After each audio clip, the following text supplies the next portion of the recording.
Kali ini kita akan membahas materi matematika kelas 5 halaman 266 sampai 268 bagian ayo berlatih. Nah, tanpa berlama-lama lagi, mari kita mulai. Sebelumnya jangan lupa subscribe ya.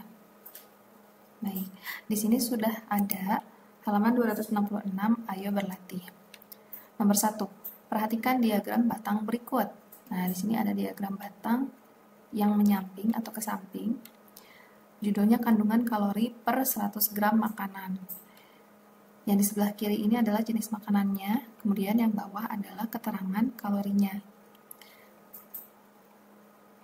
Oke, kita lihat gambar 8.10 diagram batang kandungan kalori per 100 gram makanan.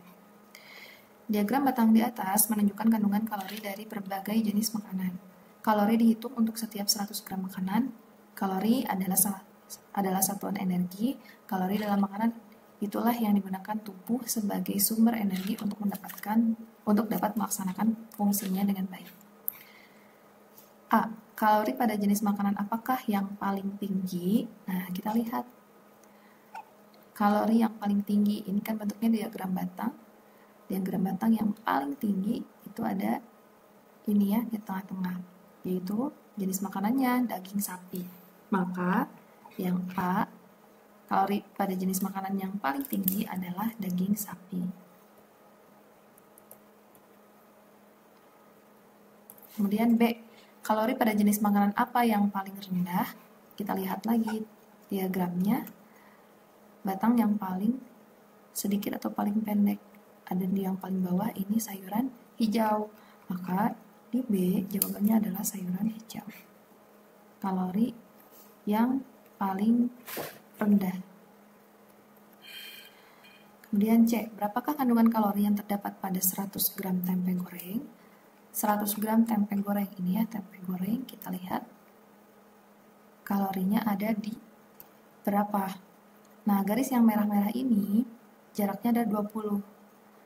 Di sini 20. Artinya, apabila diagram batangnya berhenti di sini itu 220. Jaraknya 20 lagi, artinya di sini 40. 60, 80, dan jaraknya 80, 200, 80, 20, selanjutnya adalah 300. Maka tempe goreng, jumlah kalorinya adalah 240. Kita tulis kandungan kalori pada 100 gram tempe goreng adalah 240 kalori.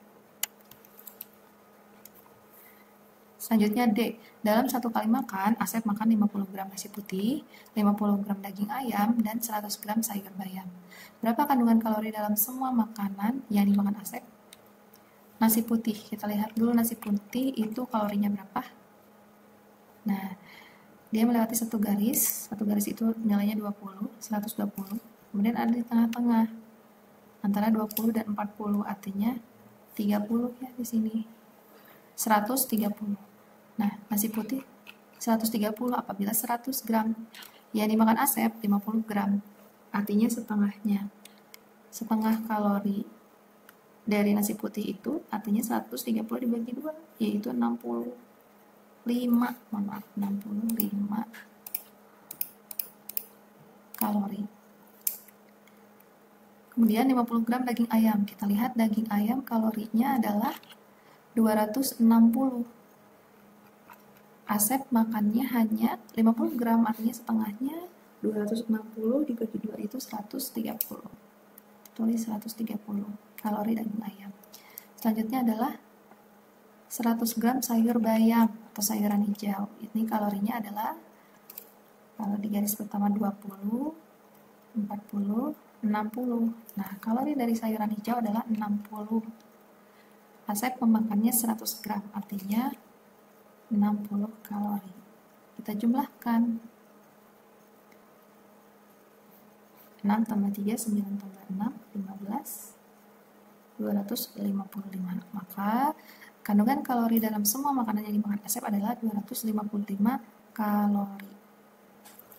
Selanjutnya E. Kebutuhan kalori anak usia 10-12 tahun adalah sekitar 2000 kalori. Untuk anak perempuan adalah 2100 kalori. Untuk anak laki-laki. Dalam satu hari, Lukas makan 300 gram nasi putih, 200 gram nasi daging ayam, dan 100 gram sayuran hijau. Ia masih makan makanan ringan yang mengandung 300 kalori dan satu bungkus mie instan yang mengandung 350 kalori per bungkus. Menurutmu, apakah makanan yang dimakan Lukas kalorinya berlebihan? Mengapa demikian? Nah, kita hitung dulu. 300 gram nasi itu kalorinya berapa? Gram nasi. 100 gram nasi itu kalorinya adalah 130 ya. Kita cek lagi nasi putih, betul 130. Yang dimakan oleh Lukas itu adalah 300 gram, maka 3 kali lipat. 3 kali 130 adalah 390. Kemudian Lukas juga memakan 200 gram daging ayam. 100 gram daging ayam itu kalorinya adalah, kita lihat, 260. Maka apabila Lukas memakannya 200 gram, artinya 2 kali lipat. 2 kali lipat dari daging ayam, yaitu 520. Kemudian Lukas juga memakan 100 gram sayuran hijau. Sayur itu tadi kalorinya berapa? 60 ya. 60. Ia masih makan makanan ringan mengandung 300 kalori, kita tulis 300, dan 350 kalori mie instan. Nah, kalau sudah, kita jumlahkan 9 tambah 2, 11 tambah 6, 17, 17 tambah 5, 22, 2 tambah 3, 5, 5 tambah 5, 10, 10 tambah 3, 13 tambah 3, 16. Kalori yang dimakan Lukas per hari itu adalah 1620. Nah, sedangkan kebutuhan kalori untuk anak laki-laki per hari itu adalah 2100. Nah, maka makanan yang dimakan Lukas kalorinya berlebihan? Tidak, ya, tidak berlebihan.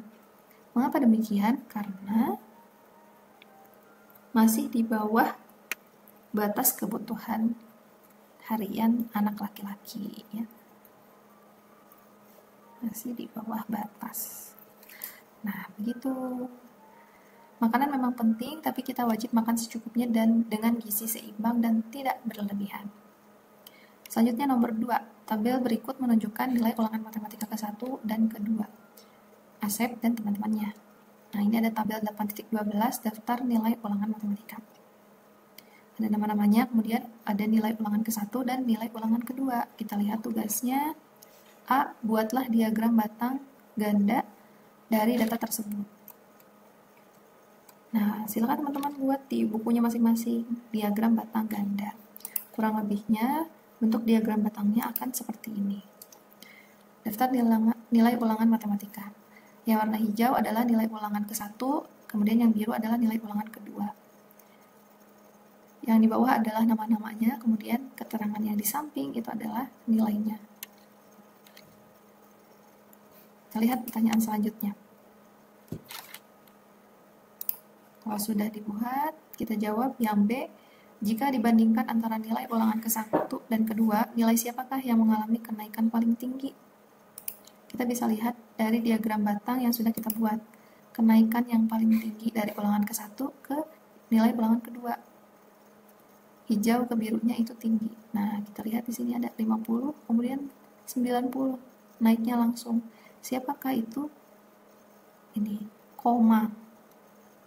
Maka, yang mengalami kenaikan paling tinggi adalah koma.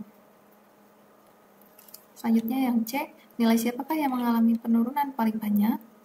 Kita lihat lagi diagram batangnya. Penurunan yang paling drastis, hijau ke biru. Oke, kita lihat ini ya, yang paling terakhir siapa? Robert. Maka, yang mengalami penurunan paling banyak adalah Robert. Dari berapa tadi Robert penurunannya? Dari 90 ke 65. Nah, oke. Selesai untuk mengerjakan. Ayo berlatih halaman 266 sampai 268. Semoga membantu.